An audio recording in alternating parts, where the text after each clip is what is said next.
নমস্কাৰ মৰমৰ শিক্ষাৰ্থীসকল, মই প্ৰণৱে ইউটিউব চেনেল ফৰ এডুকেশ্যনৰ অন্য এটা ভিডিঅ'লৈ তোমালোক সকলোকে স্বাগতম জনাইছোঁ। মৰমৰ শিক্ষাৰ্থীসকল, আজি মই তোমালোকৰ মাজলৈ লৈ আহিছোঁ হায়াৰ ছেকেণ্ডাৰী ছেকেণ্ড ইয়াৰৰ হেল্থ কেয়াৰ নামৰ বিষয়টোৰ unit number 3 introduction to medication. এই ইউনিটটোৰ যিখন অনুশীলন, সেই অনুশীলনৰ প্ৰশ্নৰ উত্তৰসমূহ ইতিমধ্যে আমি আধা অংশ আগৰ ভিডিঅ'টোত আলোচনা কৰিছোঁ। আজি ৰৈ যোৱা অংশটো আলোচনা কৰিম। তেতিয়াহ'লে আহাচোন পৰম নকৰি আজিৰ ভিডিঅ'টো আৰম্ভ কৰোঁ।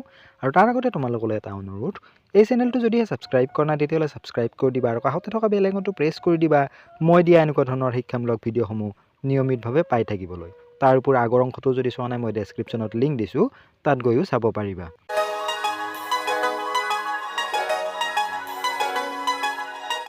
প্ৰশ্ন নম্বৰ 6, ড্ৰাগছ প্ৰয়োগৰ 7টা অধিকাৰ কি কি? ঔষধ প্ৰয়োগৰ 7টা অধিকাৰ তলত উল্লেখ কৰা হ'ল। প্ৰথমটো হৈছে সঠিক ঔষধ। আপুনি পঢ়িব নোৱাৰা লেবেল থকা কোনো ঔষধ ব্যৱহাৰ নকৰিব। কোনো ঔষধৰ সম্পূৰ্ণ লেবেল নথকালৈকে ব্যৱহাৰ নকৰিব।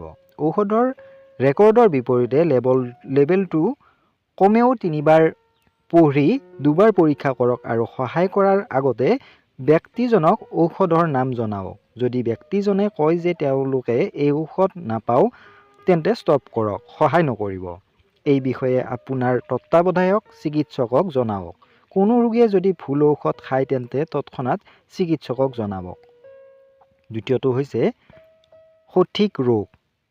ঔষধৰ ক্ষেত্ৰত সহায় কৰাৰ আগতে ব্যক্তিজনৰ পৰিচয় পৰীক্ষা কৰিব লাগিব।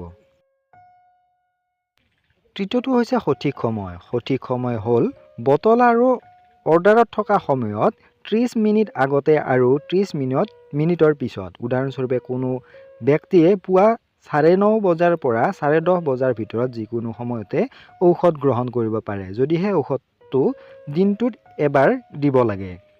চতুৰ্থতে হৈছে সঠিক মাত্ৰা। মাত্ৰা পৰীক্ষা কৰি 2বাৰ পৰীক্ষা কৰক। স্কৰ বা টেবলেটবোৰ আধালৈ কাটিব লাগিব যদিহে টেবলেটটো দুভাগৰ এভাগ টেবলেট লিখা থাকে। ব্যক্তিজনে ল'বলগীয়াকৈ কম বেছি পৰিমাণে ল'লে ভুল হয়, এই ভুলটো ৰিপৰ্ট কৰিব লাগিব। পঞ্চমতে হৈছে সঠিক পথ। সঠিক পথ জানিবলৈ লেবেলটো পৰীক্ষা কৰক। বাকেল ঔষধ গিলিব নালাগে। কোনো ব্যক্তিয়ে ভুল পথেৰে ঔষধ খালে ভুল হয়, এই ভুলটো ৰিপৰ্ট কৰিব লাগিব। 6 নম্বৰটো হৈছে সঠিক ৰোগ।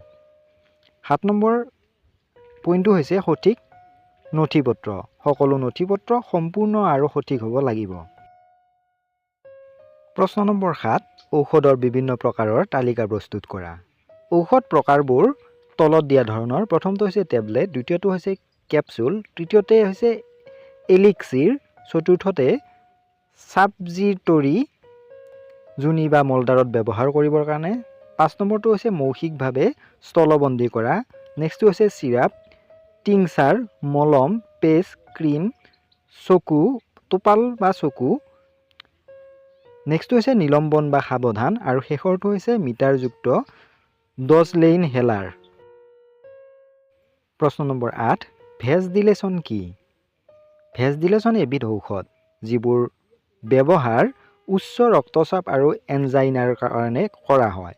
খাদ্যৰ লগত খাব লাগে যাতে কোনো ধৰণৰ জিআইৰ সমস্যা নহয়।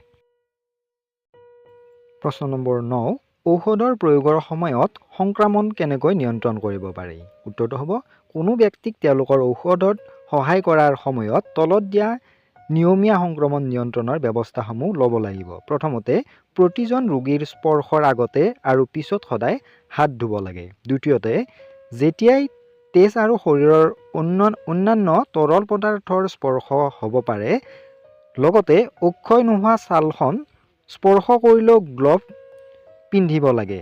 গ্লভ পিন্ধাৰ আগতে হাত ধুব আৰু খুলি লোৱাৰ পিছত পুনৰাই হাত ধুব। হাত ধোৱাৰ বিকল্প নহয় গ্লভছ। তৃতীয়টো হৈছে শৰীৰৰ তৰল পদাৰ্থ ছিটিকি পৰা আৰু ছিটিকি পৰাৰ সংস্পৰ্শলৈ আহিলে ৱাটাৰপ্ৰুফ গাউন, গগলছ আৰু চাৰ্জিকেল মাস্ক পিন্ধিব। প্ৰশ্ন নম্বৰ 10, এণ্টিডিপ্ৰেছনৰ সাধাৰণ পাৰ্শ্বক্ৰিয়া বা ছাইড ইফেক্টসমূহ কি কি? ই হতাশাৰ বাবে শিশুৰ বাবে বিচনা তিয়াই দিয়া। ইয়াৰ কিছুমান সাধাৰণ পাৰ্শ্বক্ৰিয়া আছে, সেইবোৰ হৈছে অৰ্থষ্টেটিক হাইপটেনশ্যন, মুখ শুকান হোৱা, মূৰ ঘূৰোৱা, টোপনি অহা, প্ৰস্ৰাৱ বন্ধ হোৱা, উচ্চ ৰক্তচাপ, বৃক্ক বিকল হোৱা আৰু পক্ষাঘাতজনিত ইলিয়াছ।